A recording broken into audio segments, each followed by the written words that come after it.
What people are watching in West Bloomfield. Civic Center TV and 89.3 Lakes FM. Carefully managed and sustainable forests are essential for a healthy environment because trees help clean the air and actually help keep Michigan lakes and streams clean too. And not just for the people who enjoy the outdoors, but for the wildlife that depends on it. In fact, every branch of forestry ensures that future generations will always have a tree for life and forests for a lifetime. To learn how sustainable forestry benefits your life, visit michigan.gov/forests for a lifetime. When I was in foster care, I never knew when I would have to move, so I always had my suitcase ready to go. Then one day, I was adopted. My new parents opened their hearts and home to me. My parents cook my favorite breakfast for me every morning. My parents take me on trips I never thought I would go on. They gave me a home and an even better reason to use that suitcase. My parents aren't perfect, but they're perfect for me. You're watching a production of Civic Center TV. Find our on-demand programming on civiccentertv.com and follow us at Civic Center TV on Twitter and Civic Center TV 15 on Facebook. Civic Center TV, television that's close to home. Live, local, social. It's time for the Splash Live, Greater West Bloomfield's news magazine show. On cable, on the web, and all over social media. Featuring stories from close to home, starring people like you. Live from Greater West Bloomfield, it's the Splash Live. Welcome, friends and neighbors, to the Splash Live on Civic Center TV. I'm Tyler Keefe. Thank you so much for joining us each and every day and all across our social media as well. Close to home, the highly anticipated move of Marvin's Marvelous Mechanical Museum is well underway, with the wonders and whimsy on their way to the heart of the town center district in West Bloomfield over at the Orchard Mall. Civic Center TV's Jake Schaff is live in West Bloomfield with the latest. Jake. Tyler, things around Greater West Bloomfield are definitely starting to get just a little more marvelous with every passing day. And that is because, as you said, Marvin's Marvelous Mechanical Museum has been hard at work building their brand new home right here at the Orchard Mall in West Bloomfield. It's just going to be in that building right over there. I spoke with Jeremy Yagoda just last week, just recently, and got some great information as to how the process is going and when they think they might be opening up very, very soon.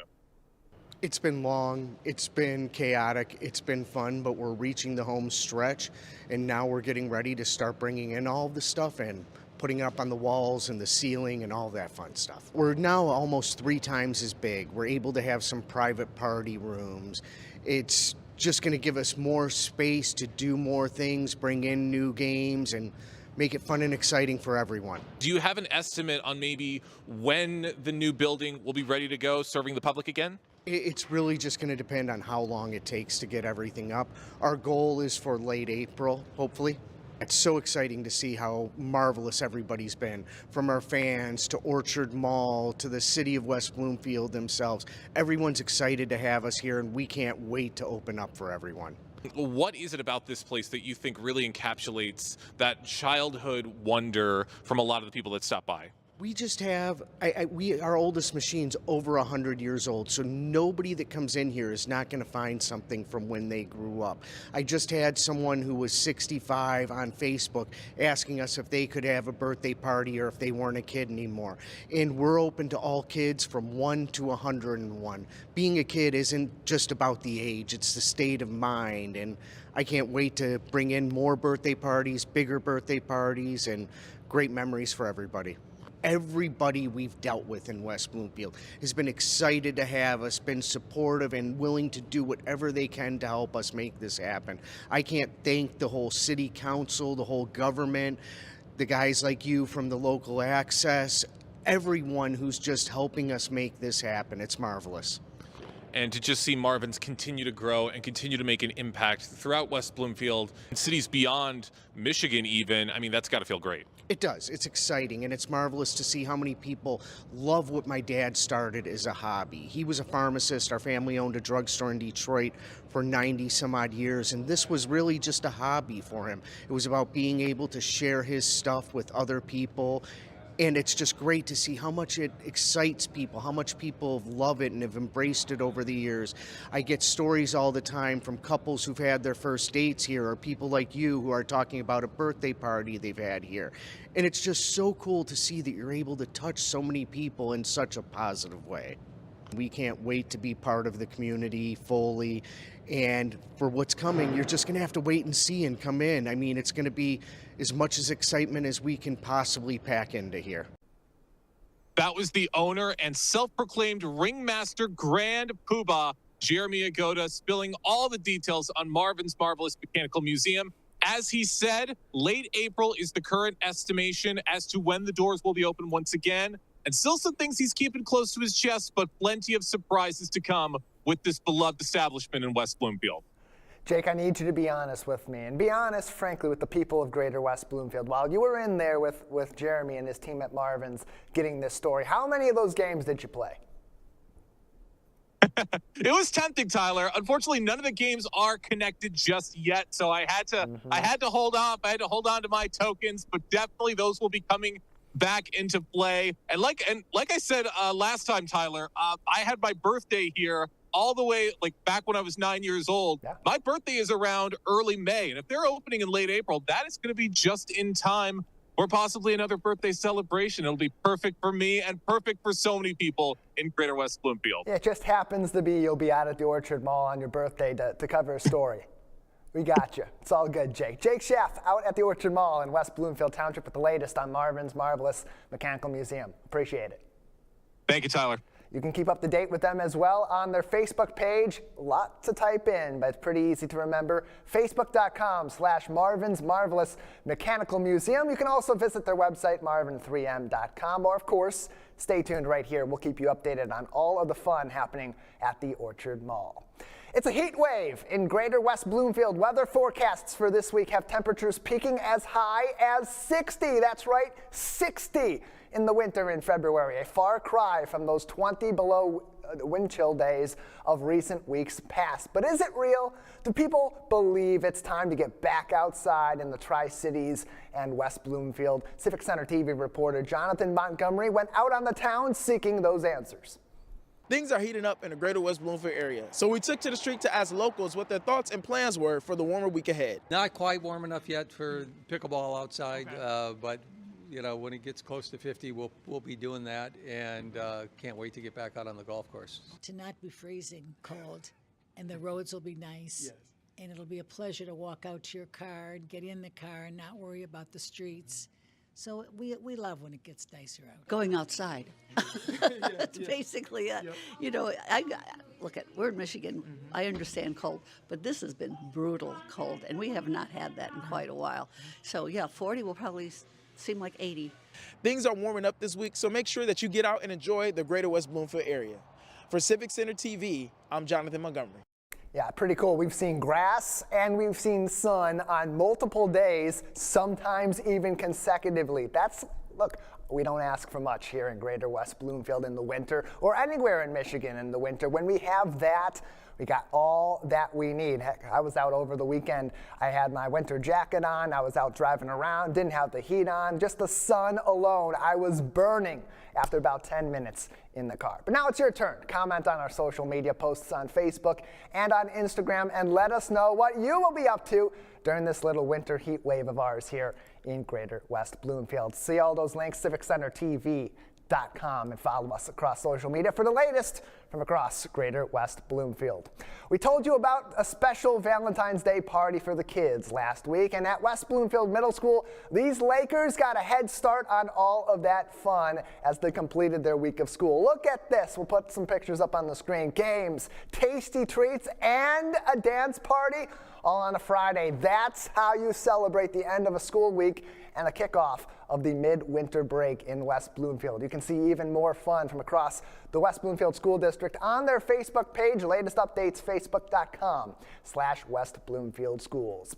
Close to home, celebrating other unsung heroes from our local schools as the West Bloomfield Police Department shares their appreciation for our school resource officers, Detective Scholdinger and Cherry, all in recognition of School Resource Officer Appreciation Day, applauding their professionalism, dedication to trust building with students, staff, and the community, and being strong role models for our kids each and every day. You can also say your thanks as well to them. Visit the West Bloomfield Police Facebook page, facebook.com/West Bloomfield PD, or as you're picking your kids up from school this week, if you see the school resource officer, give them a thank you. They're doing a lot more than just patrolling the facilities each and every day for your kids and our community. Get in the spirit of Black History Month at the 2026 Black Expo. That's coming up this weekend at the Orchard Mall. The countdown is on, and there will be plenty of everything to explore on Saturday afternoon all over West Bloomfield's very own enclosed mall. That includes how faith connects our community. Joining me with insight on those connections is the senior pastor at Covenant Baptist Church in West Bloomfield, Reverend Jabdalani McAllister. Reverend McAllister, thanks for coming on the show today. Thanks for having me again, Tyler. Appreciate it. Happy to have you on as we get ready for the Black Expo, because there's so much that's going to be there, all these different events, all these different vendors, businesses, shops that are going to be there. But faith plays a huge part in building connections of our community, whether you're practicing Christianity, Judaism, Islam, or any other of the many religions that make up our community. From your side, being part of our local clergy here in Greater West Bloomfield, how does faith build in to community building? Faith builds in because it offers a sense of hope, and especially in times where there's great despair happening, there's great vision.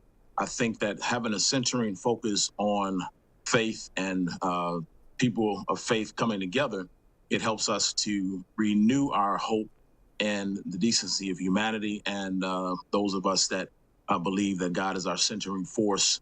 It helps us bring us together.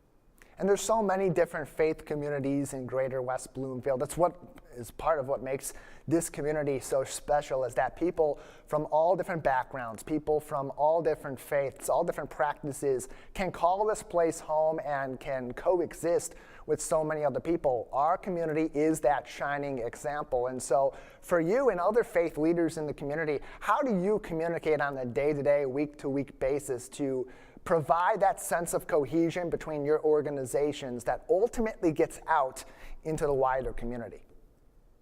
Well, one of the ways in which I do that personally is I meet with the Greater West Bloomfield Faith and Clergy Alliance, which is our new name. I know it's a mouthful, but it's a bunch of different community leaders and different faith leaders that come together and share what we have going on in our organizations and our faith traditions, and we support each other to have a tangible witness and showing of the unity that's possible, even if we have diametrically different ways of looking at theology and just all kinds of things. But it's a way of showing some solidarity in our community to let people know that it is possible to be together, even when you don't necessarily believe the exact same thing. You can find some commonalities and some common ground to make a community vibrant. The Black Expo is happening on Saturday, February 21st, 1 p.m. to 4 p.m. at the Orchard Mall in West Bloomfield. Over 70 different vendors will be there, including Reverend Jabdalani McAllister from Covenant Baptist Church, connecting faith to Black History Month and to our community. Faith often is so much about uniting a group of people in your church or in that church wider community, or connecting the church community to other aspects. As we celebrate Black History Month, and particularly the journey of Black Americans on their path to the freedoms they have today and the freedoms that are still necessary to seek for greater equity and equality in our community, how does faith factor into helping the wider community bring those steps forward even more beyond the month of February? So one of the ways in which Covenant Baptist Church has done that is making sure that we are involved in activities like this. One of my predecessors actually started our engagement in the community in this way and started celebrating Black History Month, because most people don't realize it. But Covenant Baptist Church is not a quote unquote Black church as people think, because I'm the pastor as an African American. I'm actually the first Black pastor they've ever had since its inception in 1894. It's been in West Bloomfield since 1974. But like I said, my immediate predecessor knew that it was important to reach out, especially as more African American and those of African descent members started joining the church. He began to open the doors up and reach out to them in these ways to show the support. So not just inside the church, but connecting with the community as well, to let people know that we're there. You know, with some people, they drive by in our location right there on Maple between Orchard Lake and Farmington, and the way that it's situated, you wouldn't necessarily know it's a church there. Most people just think that we're preschool, but when they discover that we're a church and we have something to offer, they come in. But we continue to reach out in these ways. Like I said, that community group I'm a part of, intentionally coming to Black Expos to make sure that we have that exposure. Reverend Jebulani McAllister is with us from Covenant Baptist Church in West Bloomfield. He'll be at the 2026 Black Expo on Saturday, February 21st. Stop by his position there and have a nice conversation with him. And Reverend, at an event like that, it's so busy, it's so loud, it's so packed, there's so much action going on. People may look at that from the outside looking in and say, well, how is talking to one of our local pastors, one of our local faith leaders, really going to be an effective thing that we can do there? Or maybe I don't practice Christianity, what am I going to get out of this station? For those that may not know what they could get out of speaking to you or other faith leaders at this particular event, why should they still consider stopping by your desk and getting to meet you and your team? Well, because we offer a lot of different services through our church in particular, and other churches and faith leaders do as well.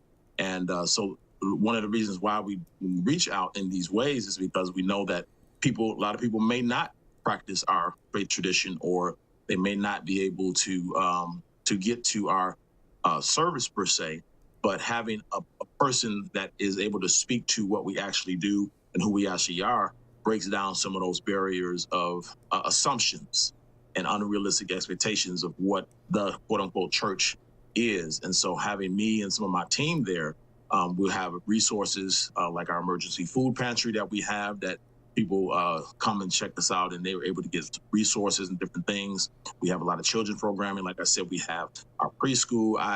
I'm coming again to have a book signing with my book, Hope Beyond Hope, to have some tools beyond just the expo on a Sunday morning, and just making sure that they know that even though they may not practice what I do, we're still here for the community.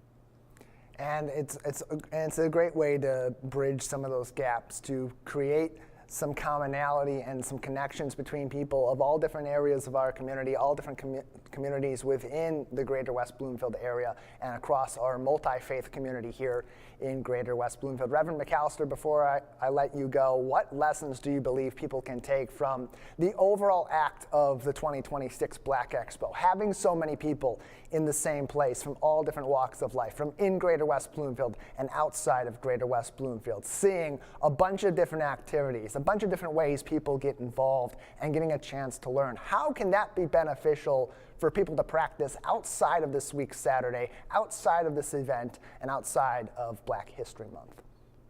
Because the expo, I believe, gives a microcosm or a taste test, if you will, of the larger impact that African Americans have had in our country, from inventions to beyond just faith traditions and just all kinds of things that African Americans have contributed to being a part of this country that most people wouldn't necessarily have access to. But this is a jump off point for them to go deeper with their appetite, if you will, to find out even more of the enriched opportunity they would have to interact with African Americans and African American culture. Because as you said, we have a very diverse community. Our church in particular is very diverse. I know that others may be more monolithic in terms of who goes there, but we are very intentional about highlighting not only African American culture, but because we have other races, ethnicities that go to our church in particular, we make sure that we highlight those as well. But like I said, because there's been such a concerted effort lately to really erase Black culture, it's important for us to have these kinds of things so people will know the importance of African Americans also in this country.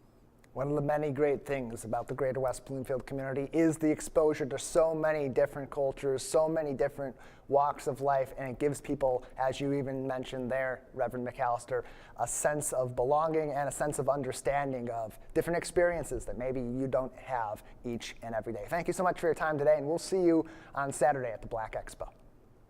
Thank you so much. Bye-bye. Appreciate it. More information about the 2026 Black Expo put on by the West Bloomfield Diversity Task Force is available on wbparks.org/Black Expo. Join us, West Bloomfield Parks, the library, the township, police, fire, everyone and anyone is welcome to attend the event. It is entirely free with 70+ vendors, music, entertainment, shopping, everything you need, all encompassed in the Orchard Mall, 1 p.m. to 4 p.m. Saturday, February 21st. Our 7 local school districts are a never-stopping machine of education, business, and community outreach. And your involvement makes it easier to improve programs for your kids' day-to-day school experience and, of course, for the future of our school districts. In West Bloomfield, your involvement is sought out by Superintendent Dr. Danya Bazzi at her Donuts with Danya events. She joins us now with all the details on these conversations with you and others in the community. Dr. Bazzi, thanks for joining us today. Thanks for having me. Good morning to you. Yeah, glad to have you on to talk about this. This is an ongoing effort. It's nothing new in your office or from the West Bloomfield School District, but it's an important one for you. Why do you find it important to be able to have routine connections with families out in the community and open a dialogue like this? I think it's really important for, access and connection. It's a comfortable space for dialogue to have. Basically, it allows us to share some district initiatives and some important things on the horizon, but also provides a space for parents and families to come in and connect with district leaders and just ask kind of any questions they might have. Sometimes they're very specific, sometimes they're random, but allowing for that space to allow the community to connect with us kind of in an informal setting ensures that the lines of communication are always open. And there's always something happening in our local school districts. They're always moving, living, breathing machines. And so it can be tough for even people that work on it every single day to kind of keep up with all that action, let alone parents who are so focused day to day on their kids and their families. How does something like this help to bridge some of those gaps and clear up the communication? Well, that's a great question because during the time we're going to really hit on a broad amount of district initiatives, student programming, facility updates that are happening across the districts. Again, the goal is for us to provide a very succinct, quick update so that people are in the know of things that come along. Obviously, parents and families get a lot of newsletters that come home from their teachers, from their buildings, from the district. So this just lets us to have, to schedule time that's in person that allows us to really share some broader, bigger updates of our strategic plan and make sure that our community is aware of those opportunities that are coming for their students and initiatives that are coming up as well.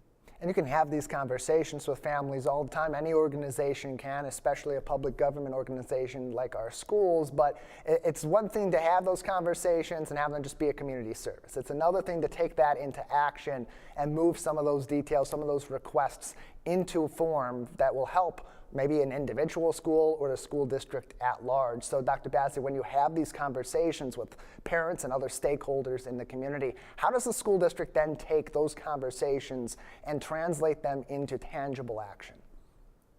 So, there are certainly topics that come up and we follow up on each of those with families. It might be a curricular related question that I'm able to give an answer, but it might require a more in-depth response. And then that's when we'll follow up with our Assistant Superintendent of Learning Services, Scott Long, And then he then follows up with people who made it a point to come out to ask those types of questions. So if there's anything that needs deeper review or deeper thought to provide those connections, our staff is wonderful at taking the notes from those types of evenings, sharing it with the appropriate department heads or building leaders, and then provide follow-up on those. Sometimes it gives us a little bit of insight. For example, snow days is always a topic that is important to the community. And I remember at the start of our time, we'd send an email and you'd get a phone call. And then from these types of meetings, parents said, like, if you could send a quick text along with that phone call, that would immediately come to our cellular device and it would just be more immediate. Sometimes the call is missed or they don't see the email in time. So that's the type of feedback that we get that helps us improve our communications, improve our connections with the community. And so we're always looking those opportunities. It's not a one and done. We don't have these sessions and then not follow up. That is important to us. If people are going to if the community is going to take time to come and connect with us, we're going to make sure that we follow up with them. Dr. Danya Bazzi is with us on the Splash Live today. Superintendent of the West Bloomfield School District. Donuts with Danya, regular conversations with the superintendent all throughout the school year. More information on those can be found on wbsd.org and on their Facebook page at West Bloomfield Schools. Got one coming up this week, 6:30 p.m.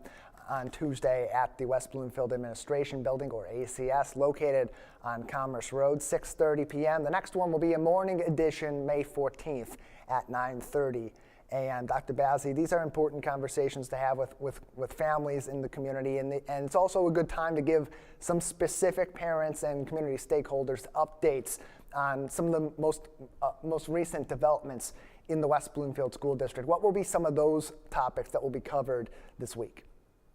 We're going to really stress kind of the high school and kind of all of the opportunities that come out of West Bloomfield High School, all of the different paths that students can take as they go through their high school experience. It's going to talk about the fact that we have 50 clubs, 38 varsity sports, that we have career pathways that take you down a medical field, down the business field, down the engineering and technology field. So kind of those different pathways that exist at West Bloomfield High School and the amazing things that are happening and the amazing opportunities that we believe makes our high school really a unique experience. There's not one particular thing that makes the experience at West Bloomfield High School superb. It's the fact that we really are working to meet the individual needs of each student and kind of create a systems of schools rather than just, one school system that's one size fits all. So that's going to be a big part of it. Another big part of it, obviously, is going to be some of our facility improvements that you're going to see. People have been able to see the new SHICO take form. There's also going to be the new STEAM space and the career and technical education space at West Bloomfield High School that will commence this summer. So those are kind of two of the big picture things that we want to share. Again, what we're trying to show the community is that there's amazing, from the academics to the arts to the extracurriculars. Our student Lakers have really an incredible, rich educational experience.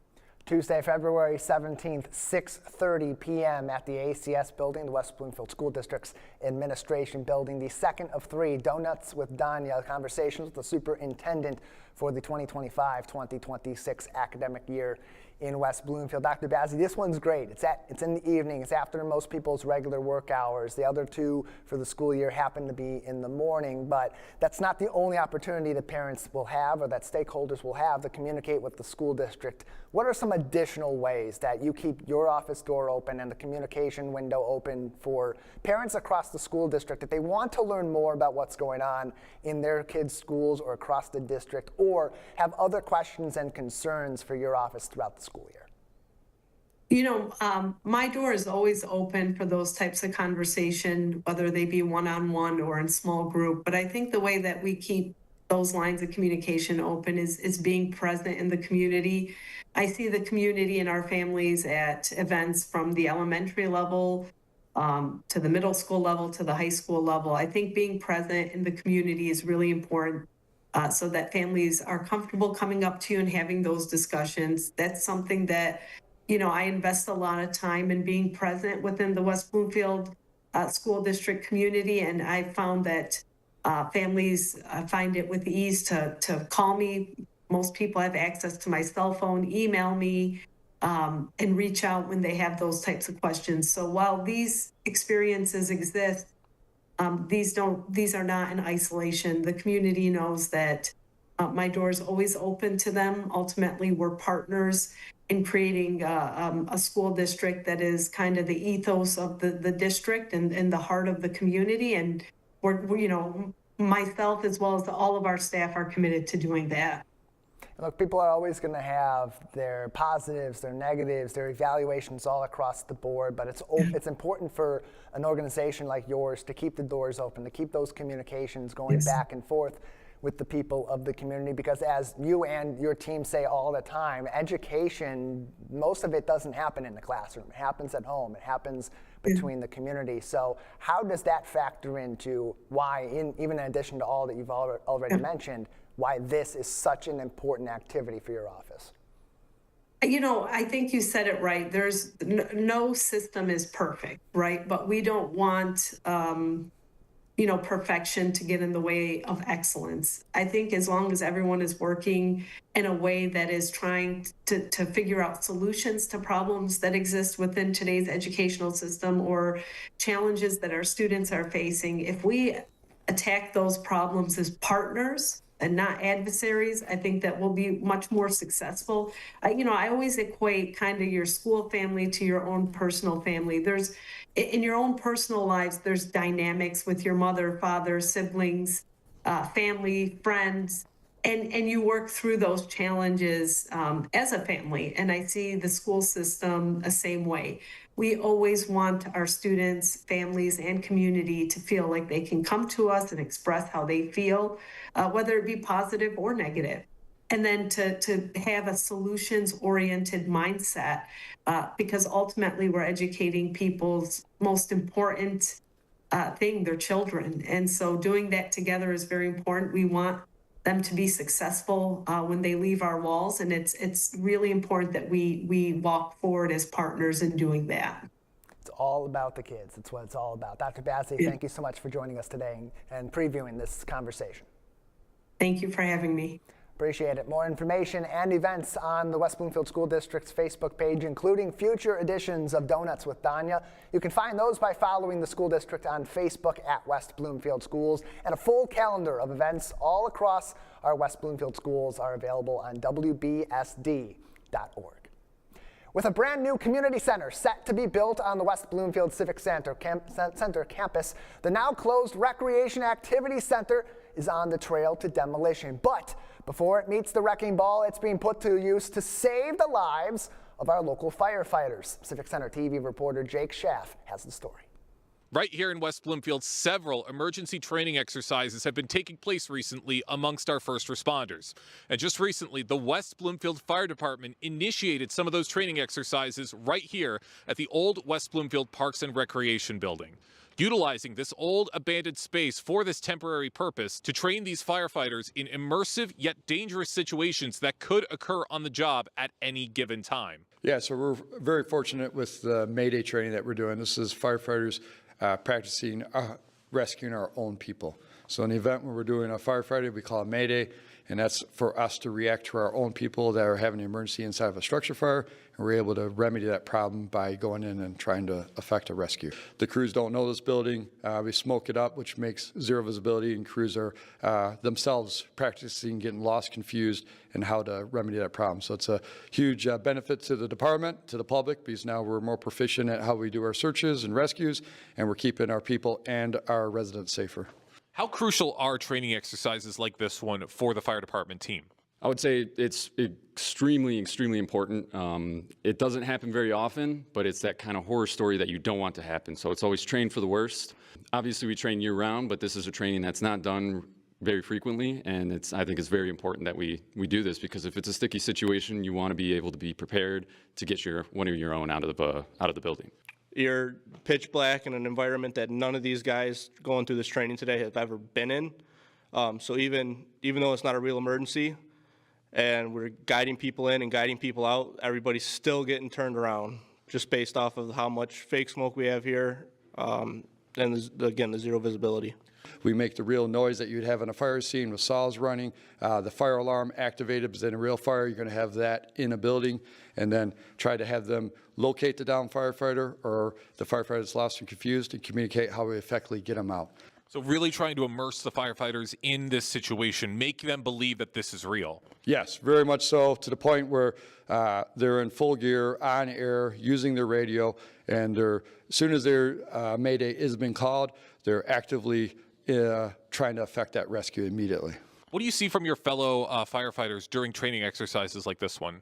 You know, we like to have a lot of fun. We show up, and obviously sometimes some people aren't in the mood for it, but no matter what, we get the training done. We feel better about it. We kind of have some good jargon. A lot of times with training like this, a lot of our 2 different units come together, and you get to hang out and see everybody.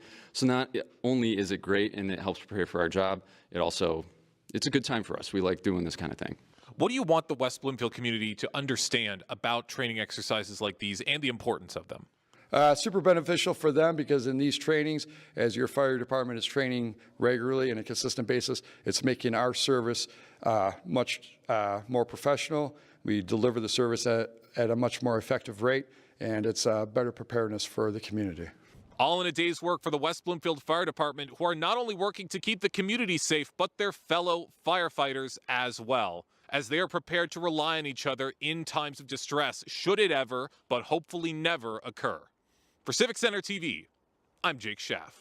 A great way to put the now closed Recreation Activity Center to even more good use in recent weeks. Multiple training events with our public safety departments in Greater West Bloomfield have taken place in that building recently. The West Bloomfield Township Board and the West Bloomfield Parks and Recreation Commission both giving the green light for demolition of that building to make room for the newly built community center on the Civic Center campus. More information on that is on the West Bloomfield Parks website, wbparks.org. And of course, updates from the West Bloomfield Fire Department are available on Facebook at WB Fire Department. Really cool way to get some very essential training for our firefighters across all of our different firehouses in West Bloomfield, and an opportunity they'll have plenty in the future on their own facilities at Fire Station number 1, where they have their training house also going to be available on that updated campus.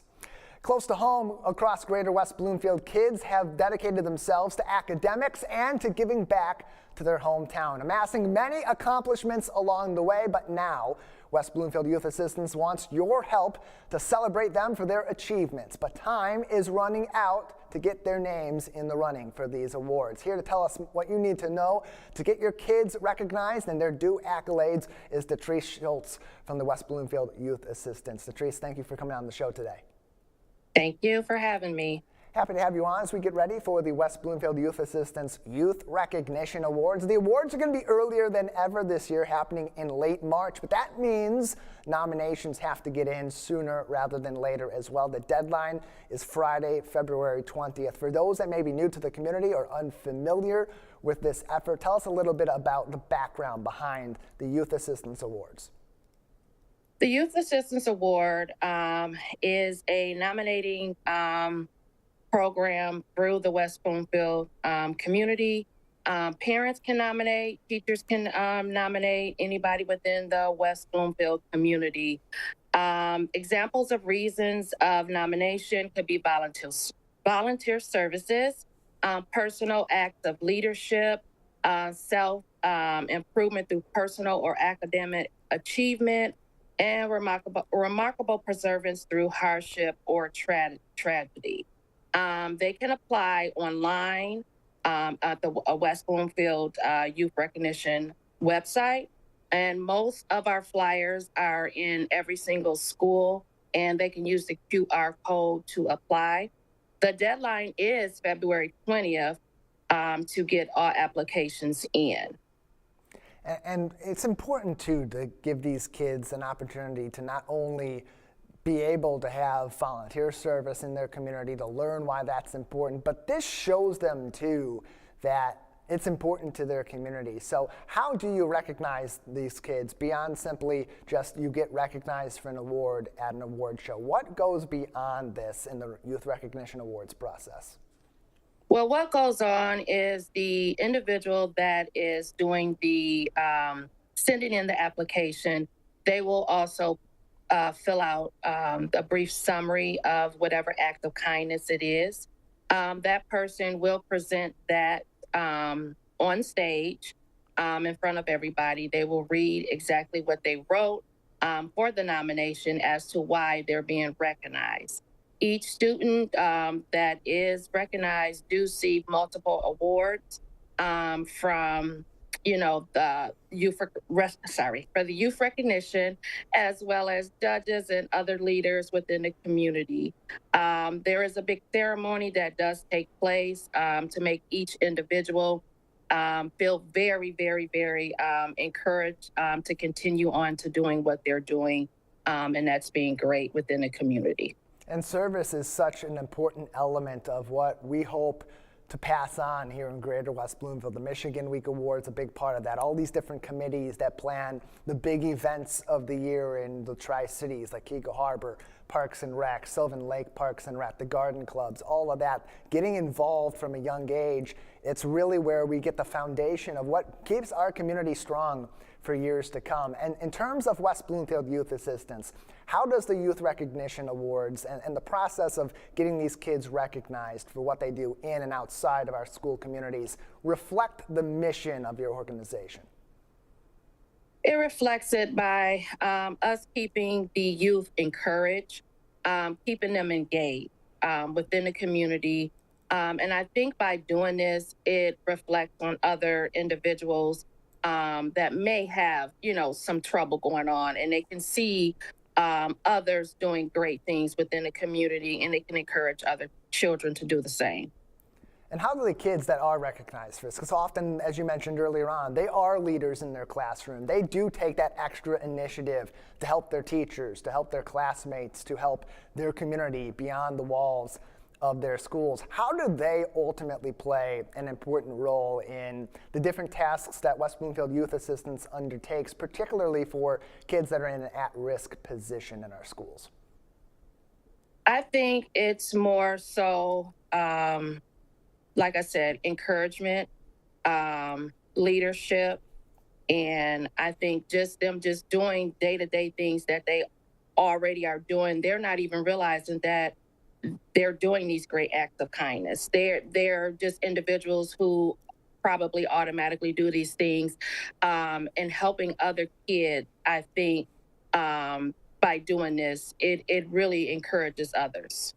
Patrice Schultz is with us from West Bloomfield Youth Assistance. Their 2026 Youth Recognition Awards will be in late March. Their nominations, however, currently underway, and they're wrapping up at the end of this week. February 20th is the deadline. WBYouthAssistance.org is the website. Scan that QR code on your screen with us on Splash Live on CivicCenterTV.com. We'll keep that up on your screen for just a moment so you can pause the video, scan that QR code, and nominate one of our local kids for recognition for all the great things they're doing in their classroom and beyond. Patrice, in terms of the number of awards and the recipients that will receive them in March, what do you hope these kids take away from the process of being recognized, getting to stand in the auditoria at West Bloomfield Middle School in front of so many of their peers and see the impact of theirs and other kids' service to West Bloomfield? We're hoping that they can carry this on and to encourage other kids to do the same thing. And I do believe that being recognized is a strong point in being, doing what you're doing on a day-to-day basis. But at the same time, when you're recognized, it does make a difference in that individual to continue on being that great person. And it's all going to happen from nominations from the community, people like you recognizing kids. Maybe it's your kid's friend, maybe it's a classmate, maybe it's your kid themselves and the work that you see them putting in behind the scenes at home to help their classmates and to help their community. WBYouthAssistance.org is the place to go for nominations. Detrice, but before we let you go, want to give you some time to let parents and others in the community know what information do they need to provide to give your team at West Bloomfield Youth Assistance the best overview of what this kid or these kids that they're nominating do for their community so that you can properly reward them for their contributions. Well, they just need to fill out the basic information for the individual that they're nominating. And also, they just need to give a brief description of the reason why they feel this individual deserves to be nominated. So it can be simple information, things that they did throughout the year, things that they're doing within a community, any type of act of kindness that they feel that deserves to be recognized. Majority of the applications will be accepted. So the thing is, you got to get them in before the deadline.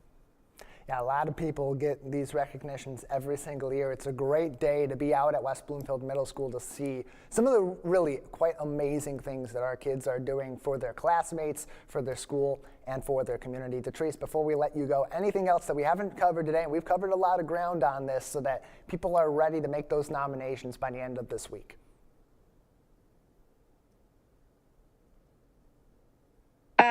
I do want to also note that we do have the West Bloomfield Youth Assistance Camp and Skill Building Scholarship available as well.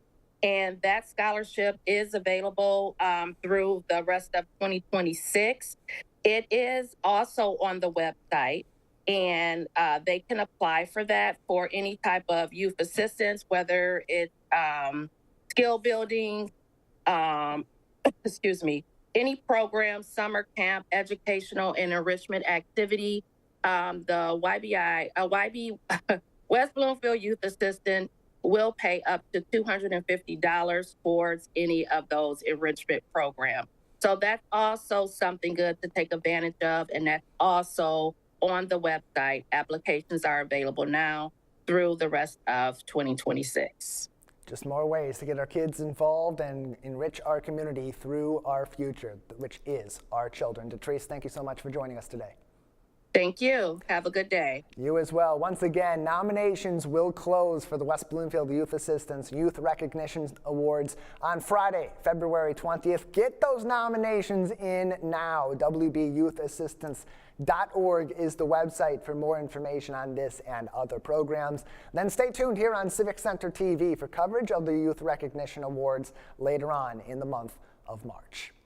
You're sitting around the table, dinner is done, but you want to keep family time going. So you grab a deck of cards and say, let's play a game. Well, if you're looking to add a new experience to your family gaming lineup, maybe the gaming lineup for when you have friends come over or another social gathering, Canasta may be just the thing for you and yours. Temple Israel wants to help you out in learning that game, some of the strategy, and turning it in to a social event, hosting a night with consultant Rochelle Schuster, who joins us now on the Splash Live. Rochelle, thanks for joining us today for this special preview.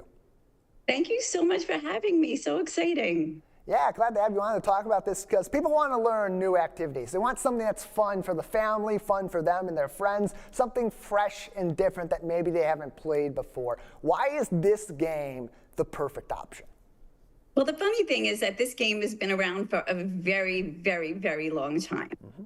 But for me, the goal of teaching people how to play Canasta was to bring people together. It's really not about the game Canasta specifically. It's about bringing people, like you said, your family, your friends, getting together and having a good time. But the game Canasta is fantastic. It's played with 2 decks of cards. You could play with 2 regular decks of cards. And the best thing about Canasta, it's a partner game. So you need to show up for your partner. So even if you are having a challenging day, you're going to table it for a little while, you're going to focus, and you're going to play. So that is my goal for teaching people this game. And Temple Israel is making it so exciting to come and meet so many people that I've connected with through social media. It's a night with a Canasta consultant. Learn a little bit about the game, learn a little bit of the strategy, play a little bit, meet some people in the community. So much fun behind this. And Rochelle, as people come to this event and they are ready to learn maybe a new game for their lineup or improve their skills, what can they expect? What's going to kind of be the flow of this event? So the goal of our event at Temple Israel is to talk about a couple of things. It's about talking about starting a new career at a different stage of life, which is something that I've been doing and working on. It's about connecting with people. And then it's about getting together and playing. So we're going to have a Q&A type forum. We're going to talk about moving forward at the next stage of life. And then we are also going to have opportunity for people who are players to play with their friends. You can come and be solo. We will set you up at a table, and I will be there to monitor, answer questions. Canasta is a very interesting game because while it is filled with rules, there are rules and there are table rules. So we'll talk about that. And, we just want everyone to be included and come and have a great night out.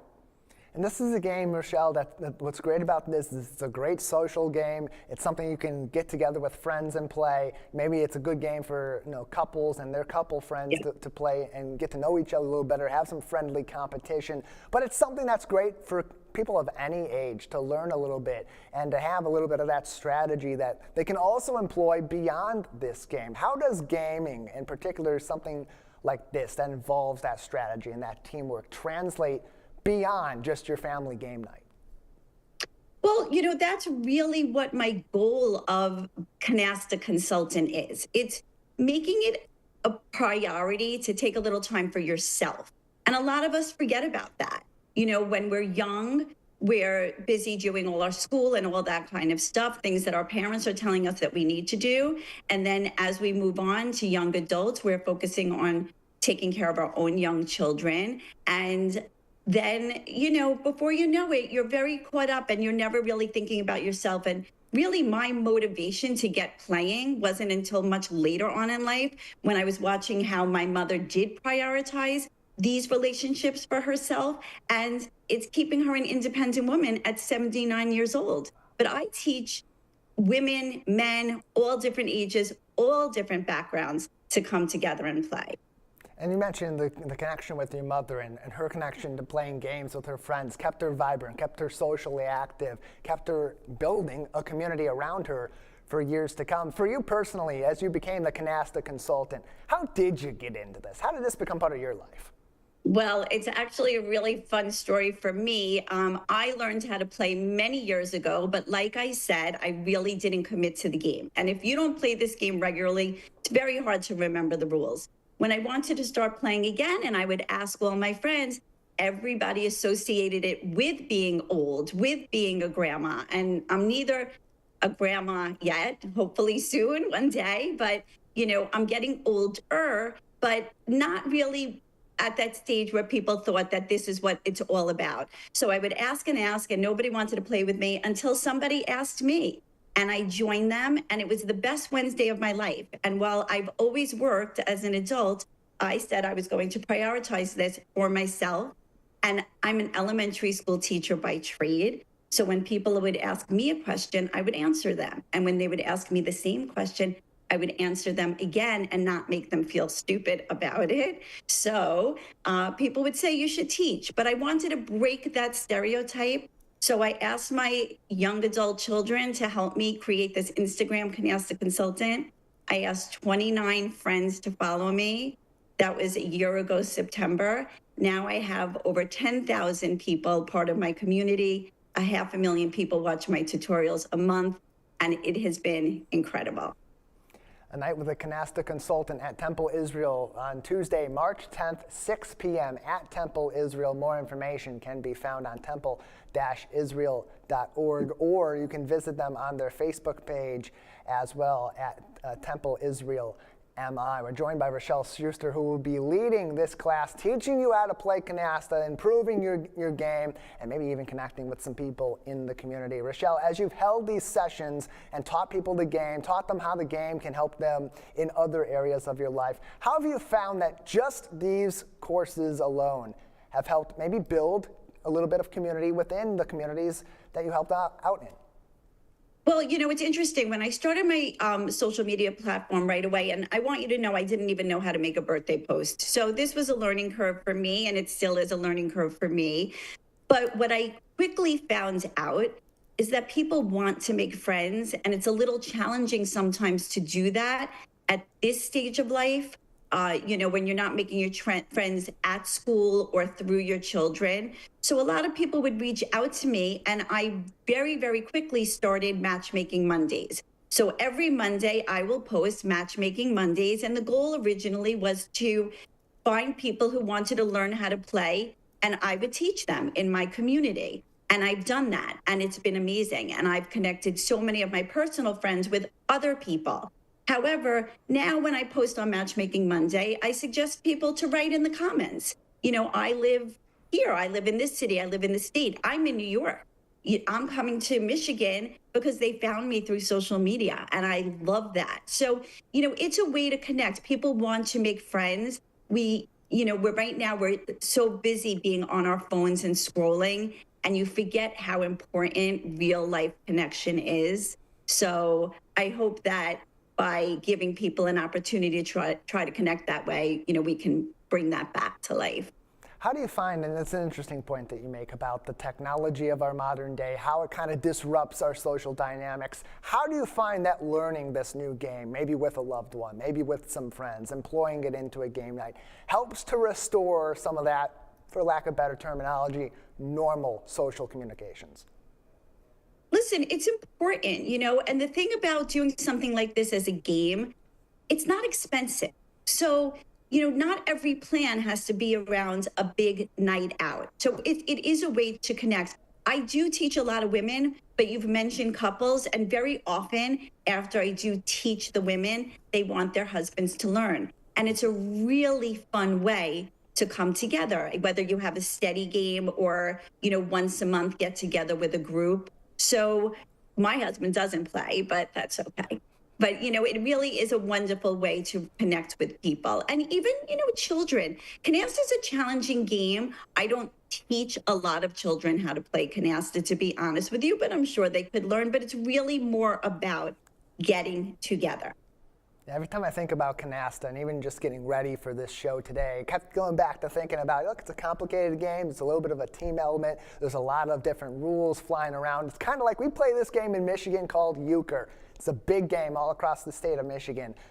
Pretty much everyone knows how to play it, except for me. Don't tell anyone. So, you know, this kind of similar connection gives people a new game to maybe try out in their homes here in Greater West Bloomfield. Rochelle Schuster's with us. She'll be hosting a night with a canasta consultant at Temple Israel on March 10th. Anything else we should know before we have to say goodbye today? Just, you know, go for it. It's okay. Don't feel like you're not smart enough, that you don't have people to play with. Find the people. Maybe I can help you find the people. So reach out to me if that's something that you're interested in doing. I would love to see you, and I can't wait to meet my friends at Temple Israel in Michigan. Thank you so much for this opportunity. Yeah, we're glad to have you on and welcome you, and hope to see you very soon. Have a pleasant time when you join us out here in Greater West Bloomfield in March. Rochelle, thank you for your time. Thank you. You can find more information on this and other events at Temple Israel on their website, temple-israel.org, or follow them on Facebook at Temple Israel MI. Once again, a night with a canasta consultant, Rochelle Schuster, happening at Temple Israel Tuesday, March 10th at 6 p.m. Mark your calendars, learn something new, build a new social group, and have some fun. Why not? It's going to be a great night at Temple Israel. Greater West Bloomfield is a community of art lovers. From the Orchard Lake Fine Art Show to Art Sale Collective in the Tri-Cities, the creative process is one of the great connectors of people near and far in our community. Civic Center TV's Jake Schaff stopped by Art Leaders Gallery in West Bloomfield to explore these connections at their new hit event, Sip and Savor. Art Leaders Gallery is an art showcase tucked away right in the corner of West Bloomfield that showcases a wide variety of beautiful art pieces for the community to enjoy. The gallery just held their second annual Sip and Savor event, allowing customers to stop by, take a look at all of the wonderful art exhibits on display, and to possibly even take some of these pieces home with them themselves. And with a beautiful gallery like this, there truly is a work of art for everybody.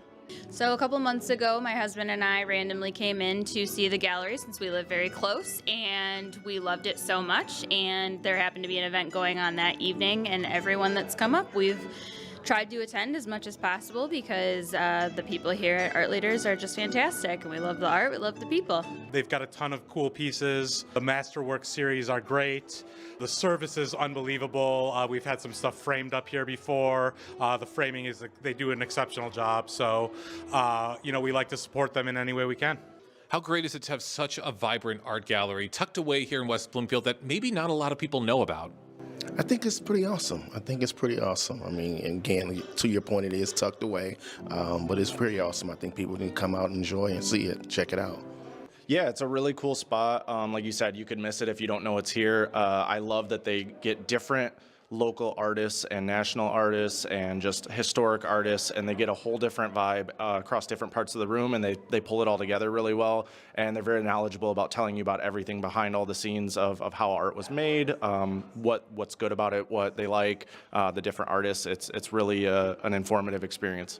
And not only that, but they're creating immersive experiences like the ones that are taking place here tonight, with inviting the customers in, giving them a chance to not only check out the art, but maybe possibly take some of it home with them. Oh, absolutely. We have fallen victim to taking home many pieces of art since we've started coming in, so it's a great time. And what does this place really do to help exemplify the art scene in Greater West Bloomfield? Supporting local artists. We have these local events monthly now, and just really trying to do a lot of community outreach. I want to just keep seeing them coming in every so often. I really want to see them enjoy themselves, come to all of our events, and also walk out with a few good pieces. A lot of people probably drive by here and don't even know what it is. It's kind of tucked away here in this little corner, but I would say this is by far the best gallery in the area. They've got a ton of pieces that you just can't get anywhere else in the area. Housing all of these wonderful, extravagant art pieces has made Art Leaders Gallery truly a gem of the community as it continues to expand and enhance the ever-growing art scene throughout Greater West Bloomfield. For Civic Center TV, I'm Jake Schaff. Hey, you know you're doing something right when you're able to bring people out to this event. You tried it out a year ago. It works super well. People want it back. They're asking when the next one is. You bring it back for year number 2, and it's just as big of a hit. Appreciate it, Jake. That's our show. I want to remind you that television that's close to home is always online on CivicCenterTV.com and across our social media. Big thank you to our entire crew for making the magic happen behind the scenes, and here's to you as well for being part of today's adventure along with me. For our entire team, I'm Tyler Kieft. Live, local, social, it's The Splash Live on Civic Center TV.